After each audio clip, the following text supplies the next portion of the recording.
Hello, this is Dakota from section C0801. I believe that's the right one. If it's not, oh well. And today I'm going to be showing you how to use a graph to gather information. So, use the given graph of the function f to answer the following questions. A. Determine whether the graph, shown below, is that of a function of x, y, or y not. B. Find the domain and range. C.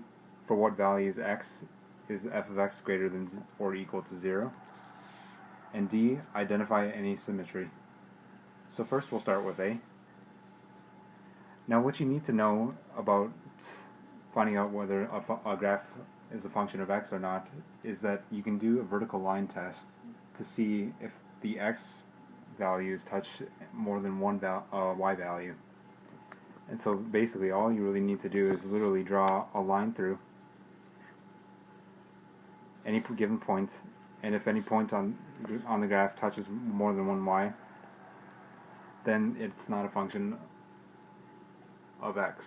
The graph is not a function of x.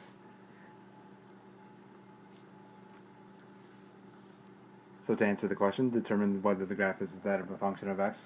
It is a function of x, and that is because for every input x, there is only one y.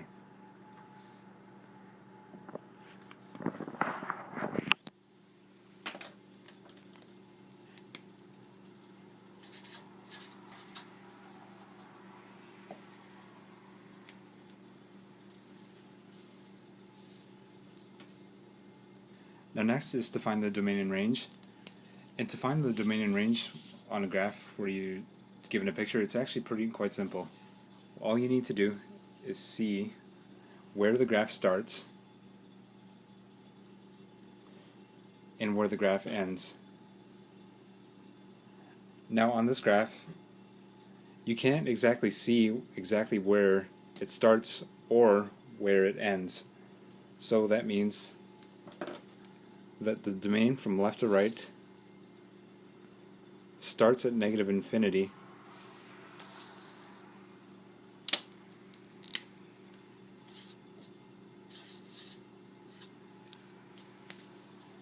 and goes all the way to positive infinity. It has no points where you can put it in an x value where you won't get an output or y value.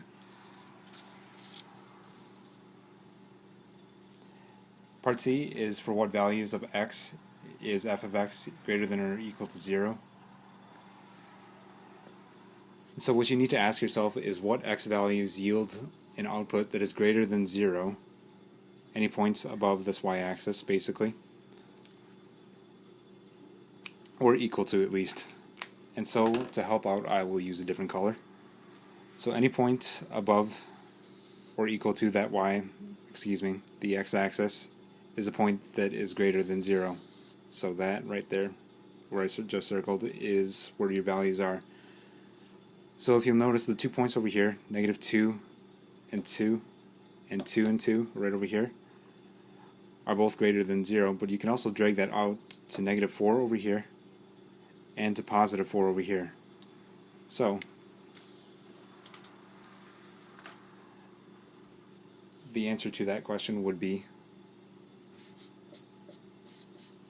negative 4 all the way through 4.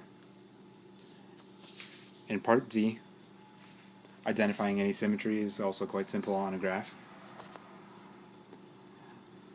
Now over here is the y-axis and the x-axis, and I would hope you would know that by now, but if you didn't, there you go.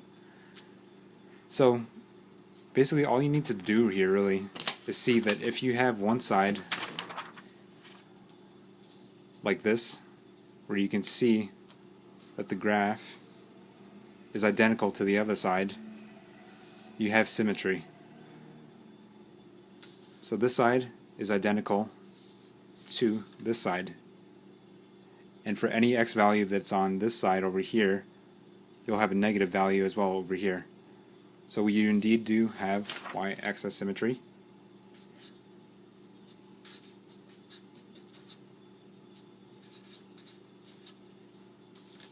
but there is no x-axis symmetry, and you can see that by covering one side of the graph and seeing that this side right over here is not the same as this side over here. And if it did, it would look something like this. But as you can see, it goes out and out that way. So no x-axis symmetry. And now for origin symmetry, which would be right here, the way to test that by looking at the graph would be to see if this side over here looks exactly the same as this side over here. But as you may have learned already before, if you do have y-axis symmetry but no x-axis symmetry, you cannot have origin symmetry.